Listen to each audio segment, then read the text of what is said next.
नमस्कार, मैं हूं मनोज मानस। आपका स्वागत है हमारी खास पेशकश 2024 का चुनावी माहौल में।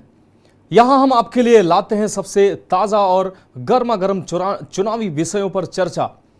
आज के इस कार्यक्रम में हम बात करेंगे चुनावी रणनीतियों, राजनीतिक दलों की चुनौतियों और नागरिकों की अपेक्षाओं पर।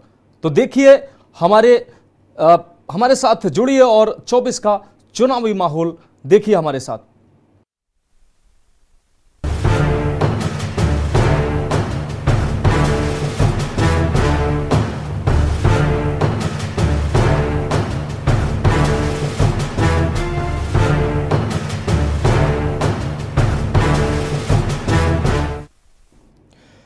धर्मनगरी हरिद्वार में लोकसभा चुनाव का माहौल गर्माता जा रहा है। हरिद्वार के लोगों का सियासी मिजाज भी कुछ अलग ही है।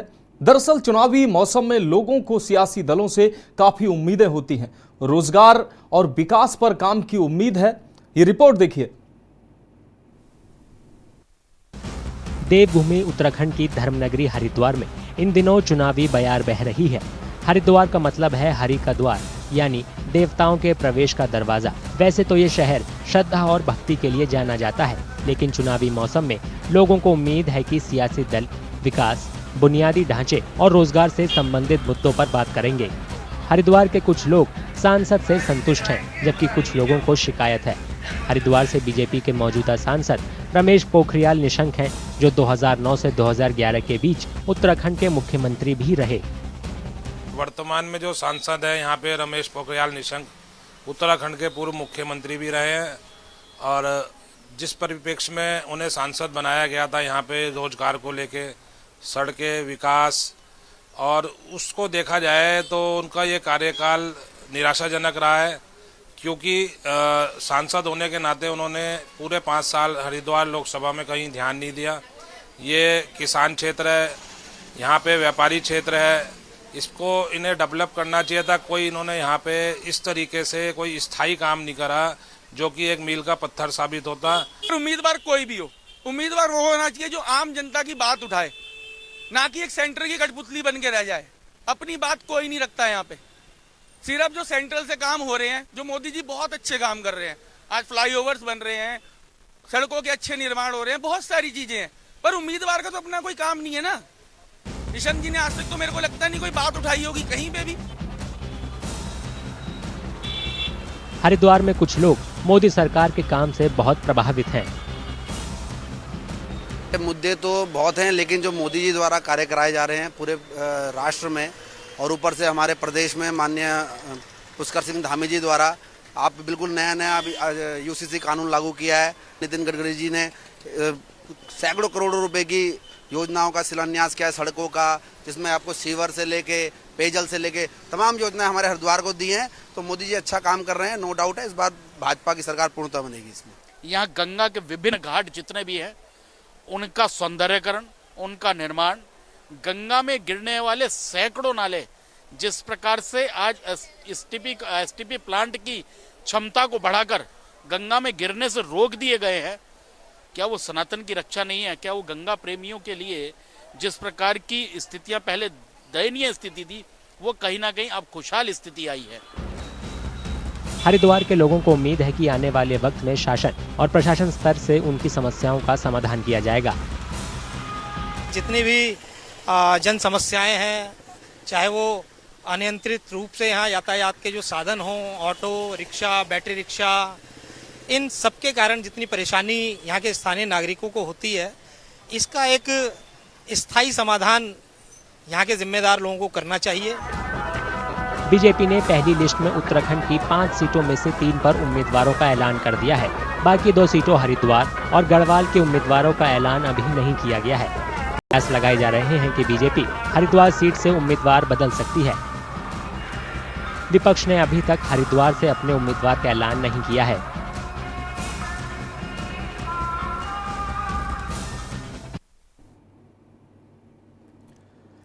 देश में इन दिनों लोकसभा चुनाव की हलचल देखी जा रही है। राजस्थान की हॉट सीट जयपुर में स्थानीय समस्याओं के मुद्दों की चर्चा आम है। अब इस चुनाव से राजधानी जयपुर के लोगों को बड़ी उम्मीदें भी हैं। आपको बता दें कि जयपुर की सीट बीजेपी का गढ़ माना जाता है। यहां से बीजेपी 8 बार चुनाव जीत चुकी है। रामचरण बोहरा 2014 से सांसद हैं और यहां ट्रैफिक, पार्किंग, बेरोजगारी और सफाई जैसे मुद्दे शोर मचाते नजर आ रहे हैं। पेश है हमारी रिपोर्ट।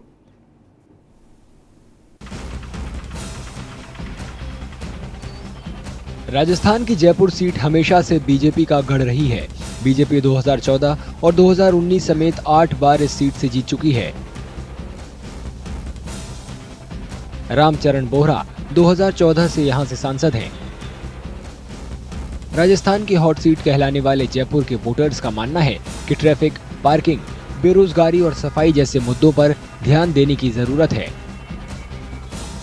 एक तो ट्रैफिक का बहुत बड़ा इशू है जयपुर में, बहुत ज़्यादा ट्रैफिक होने लग गया है। पार्किंग का बहुत बड़ा इशू है कि पार्किंग की जगह नहीं है और कुछ कर भी नहीं रही सरकार उसके लिए। दूसरा, यूथ अनएम्प्लॉयमेंट बहुत ज़्यादा है। मैं देख रहा हूँ काफ़ी हमारे भी जो स्टाफ हैं, जैसे मेरी दुकानें हैं, तो उनके भाई वगैरह सब अनएम्प्लॉयड और काफ़ी काम ढूंढते हैं, जबकि शिक्षित है, पढ़े लिखे हैं, कैपेबल है काम करने के लिए, लेकिन नौकरियाँ नहीं है। जीएसटी अब भी छोटे व्यापारियों के लिए पहेली है। उनका कहना है कि टैक्स नीतियों को सरल बनाना चाहिए। काम तो हुए हैं, थोड़े सरकारी विभाग में भी सुधार आया है। जैसे पहले हम लोगों को बहुत ज़्यादा परेशानी होती थी सरकारी विभाग में जाने में, तो करप्शन में भी सुधार आया है। सब चीज़ें ऑनलाइन भी हो रही हैं, रोडों का भी काम बहुत अच्छा हुआ है। बस एक ही जो थोड़ी सी परेशानी है, ये व्यापारी वर्ग को जीएसटी में राहत नहीं है, इनकम टैक्स में कोई सुधार नहीं है। जानकारों का मानना है कि यहाँ बीजेपी के जीतने की ज्यादा संभावना है। इसका आधार हाल में हुए विधानसभा चुनाव के नतीजे हैं। बीजेपी अधिकांश जीतती आई है। महेश जोशी को छोड़ दें तो जयपुर शहर से हमेशा बीजेपी जीतती आई है। गिरधारी लाल भार्गव लंबे समय तक जीते थे। अब यहाँ पर आरएसएस का प्रभाव जब सत्ता आने के बाद कुछ स्थितियों में पक्ष भी बना है, और ये बात कही जा सकती है जिस प्रकार से विधायक जीत के आए हैं और रफीक मोहम्मद के अलावा बाकी तो जीत के इनके आए हैं। गुलाबी शहर के लोग शिक्षित सांसद चाहते हैं जो मेडिकल और एजुकेशन समेत अलग अलग सेक्टर का विकास कर सके। हम चाहते हैं कि एक केपेबल आदमी आए। खाली ऐसा नहीं है कि वो आके सीट पे बैठ गया और उसके नीचे वाले काम कर रहे हैं, उसको तो कुछ पता ही नहीं है। एक शिक्षित आदमी होने से बहुत बड़ा फर्क हो सकता है। एक शिक्षा और स्वास्थ्य, ये दो ऐसी चीज़ें हैं जिनमें मूलभूत परिवर्तन ज़रूरी है, जिसमें भारत अभी भी इतना विकास होने के बाद भी बहुत पीछे है। और ये दो मुद्दे ऐसे हैं जिसको सरकार को बहुत आगे तक ले जाना पड़ेगा अगर हमें एक विकसित देश बनाना है। भारतीय जनता पार्टी का एकमात्र आधार है उसका अपना कास्ट का ये रिलीजन कार्ड, जिसको कि वो लगातार खेलते हैं और जिसके माध्यम से उन्होंने 14 भी जीता, 19 भी जीता। और इस बार लेकिन विधानसभा के चुनाव में जो 8 विधानसभा की वो आती हैं जयपुर में, उनमें से 2 तो निकल गई हैं। तो उसमें पोलराइजेशन इस बड़ा साफ साफ हो गया है कि माइनॉरिटी का वोट भारतीय जनता पार्टी को नहीं मिलेगा। राजस्थान में लोकसभा की 25 सीट हैं। 18वीं लोकसभा के चुनाव अप्रैल-मई में होने के आसार हैं।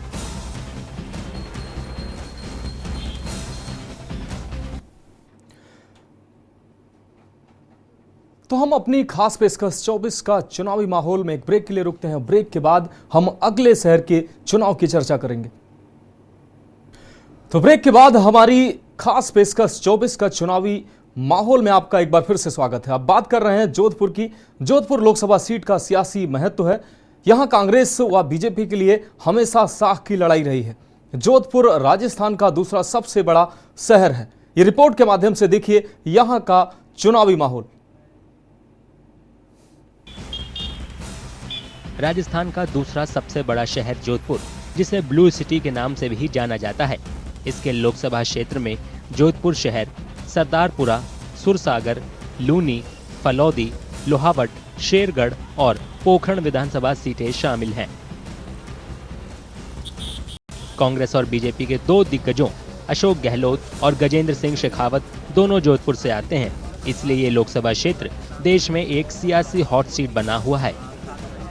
गजेंद्र सिंह शेखावत को बीजेपी ने लगातार तीसरी बार जोधपुर से चुनाव लड़ने के लिए टिकट दिया है।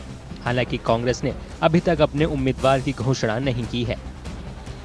इलाके के कई निवासियों का कहना है कि पिछले 10 साल में इस इलाके में बहुत ज्यादा विकास नहीं हुआ है। उन्होंने 10 साल में जोधपुर में एक कोई काम किया हो मुझे तो नहीं दिखता, और मुझे क्या आम जनता को नहीं दिखता है। बात थी एलिवेटेड रोड की, तो आज तक सपना पूरा नहीं किया। बड़ी बड़ी बातें की, मुख्यमंत्री अशोक गहलोत ने उसको डिक्लेयर भी किया, तो उसमें अड़ंगे डाले। ये मैं नहीं, पूरा जोधपुर शहर कर रहा, ये जोधपुर शहर की चर्चा है। बात करें जल संसाधन की, कौन सा ऐसा विधानसभा क्षेत्र है जहाँ पानी की कमी नहीं है? 20 दिन में 12 दिन तो पानी आता ही नहीं है, क्लोजर रहता है। अभी हमारे क्षेत्रीय मंत्री होने के बावजूद जोधपुर अंदर पानी की स्थिति है। कूड़े बावड़ियों की बात कर लो, सीवरेज का गंदा पानी आता है। ट्रैफिक की बात कर लो, एलिवेटेड रोड 10 सालों से मुंगेरीलाल हसीन सपने दिखाए जा रहे हैं, आज तक उसके ऊपर कोई काम हुआ नहीं। ट्रैफिक से जनता परेशान है, इधर उधर के फालतू के मुद्दे लगे, काम अपने वोट लिए जाते हैं, बाकी काम के नाम पर आप बता दो इन्होंने एक भी कोई काम किया 10 साल में। अगर सड़कों को छोड़ दें तो बड़ा प्रोजेक्ट हमें जोधपुर की अगर बात करें तो ज़्यादा नहीं मिले हैं। एलिवेटेड रोड एक ज़रूर स्वीकृत हुई है और उसके लिए प्रयास जारी है, कामकाज जारी है। लेकिन अगर हम बात करें पानी की, तो जोधपुर में lift canal, Rajiv Gandhi lift canal का तीसरा चरण जो है वो कहीं न कहीं जो है केंद्र सरकार की अड़ंगेबाजी से हमें पूरा होता नजर नहीं आया।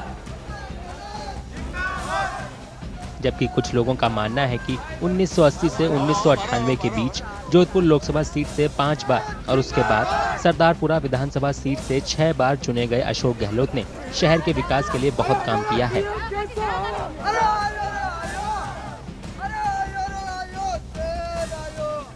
इससे पहले हमारे सांसद हुआ करते थे अशोक जी गहलोत साहब, तो 5 बार यहाँ से सांसद रहे और अशोक जी गहलोत साहब ने जोधपुर के लिए इतनी सौगातें दी कि गिनते गिनते थक जाते हैं। हॉस्पिटल से लेके रेल, दुनिया भर की रेल चला दी, जोधपुर एयरपोर्ट को दुनिया भर की आज हवाई जहाज़ें यहाँ सब जगह इतनी है, ज़्यादा हवाई जहाज़ें उड़ रही है। पानी की सबसे बड़ी प्रॉब्लम पानी की थी जोधपुर की, उन्होंने लिफ्ट कैनाल आके जोधपुर की पानी की समस्या को हल किया। राजीव गांधी लिफ्ट कैनाल अशोक गहलोत की देन है, इंदिरा गांधी लिफ्ट कैनाल अशोक गहलोत की देन है। इस नहर का 3rd फेज़ अशोक गहलोत के मुख्यमंत्री काल में हाल ही में जो किया है वो देन है। पानी को लेके अगर विकास की बात करें तो आप देखो इस शहर में पर्यटन जहां एक विजिट के लिए आता था, आज पर्यटन के क्षेत्र में कितना काम हुआ है। बीजेपी के पास भी ऐसे समर्थकों की अच्छी खासी संख्या है जिन्हें उम्मीद है कि बीजेपी लगातार तीसरी बार केंद्र में सत्ता में आएगी। राजस्थान के पूरे राजस्थान के अंदर, पूरे मारवाड़ के अंदर पानी की व्यवस्था गजेंद्र जी के कार्यकाल में हुई है और जोधपुर को एक बहुत बड़ा सौगात दिया इन्होंने एलिवेट रोड का, जो कि बहुत जल्द ही उसका शुभारंभ इस जोधपुर शहर में कर दिया जाएगा। इसका प्रस्ताव केंद्र सरकार ने पास कर दिया है। इसी प्रकार से और अन्य योजनाएं मोदी जी की है जो कि हम उनके ऊपर अमन करते हैं और इसी प्रकार से मैं तो यही कहता हूँ कि फिर तीसरी बार यही सरकार हैट्रिक मारेगी। कुछ लोगों का तर्क है कि बीजेपी और कांग्रेस दोनों ने अच्छा काम किया है और अगर किसी भी पार्टी की सरकार की नीतियां जनता के लिए फायदेमंद होती हैं तो उन्हें बरकरार रखा जाना चाहिए। गत 10 वर्षों से लोकसभा देश के अंदर भारतीय जनता पार्टी की सरकार है। देश के सर्वमान्य नरेंद्र मोदी प्रधानमंत्री के कार्यकाल में नरेंद्र मोदी ने बहुत अच्छी कुछ योजनाएं लाए हैं, लेकिन पहले जो कांग्रेस की सरकार में कुछ योजनाएं थी उनको बंद नहीं किया जाना चाहिए। उज्ज्वला योजना के तहत जो लाभार्थी लोग हैं उससे कई ऐसे लोग हैं जो लाभार्थी नहीं है और कई को सिलेंडर नहीं मिल रहे हैं, तो ऐसे सर्व लोगों को ये सारी योजना का लाभ मिले तो शायद अच्छा रहेगा। लोगों ने महंगाई और विकास के मुद्दे पर भी खुलकर अपनी बात रखी और उम्मीद जताई कि राजनीतिक दल धर्म या जाति से ऊपर उठकर जनता के हितों को प्राथमिकता देंगे। जनता चाहती है पेट्रोल के दाम कम हो, हर सुविधा मूल्य जो किराने की चीज़ें वो कम हो, मेडिकल की सुविधाएं मिले। जनता को अपनी आम सुविधाओं से मतलब है। जनता हर चीज़ के अंदर राम राज्य का मतलब ही नहीं कि राम राज्य राम मंदिर बनेगा। राम राज्य में उनको अपने को कल्पना करनी पड़ेगी। राम राज्य का मतलब क्या होता है कि राम के समय कैसा रास्ता, वो राम राज्य कहलाएगा। जोधपुर सदैव जितना डेवलपमेंट विकास होना चाहिए उतना नहीं हुआ है। जैसे मैं आपको बता दूं, जोजरी नदी रिवर फंड का काम बिल्कुल अटका हुआ है, लटका हुआ है। उसके बाद में लगभग 2014 से एलिवेटेड रोड जो जोधपुर की हार्टलाइन है, ट्रैफिक है चारों ओर, हम कम से कम आधा घंटा तक ट्रैफिक में रहते हैं, तो अगर एलिवेटेड रोड मिल जाए तो उसे काफ़ी समस्या का समाधान हो सकता है। इस बात को लेकर अटकलें तेज हैं कि कांग्रेस जोधपुर से गजेंद्र सिंह शेखावत को चुनौती देने के लिए किसे चुनेगी, क्योंकि जो भी प्रत्याशी होगा वो पार्टी और अशोक गहलोत के लिए प्रतिष्ठा की लड़ाई लड़ेगा। राजस्थान में कुल 25 लोकसभा सीटें हैं। 2019 में सभी 25 सीटें बीजेपी के नेतृत्व वाली एनडीए गठबंधन ने जीती थी। 18वीं लोकसभा के लिए चुनाव अप्रैल और मई महीने में होने की उम्मीद है।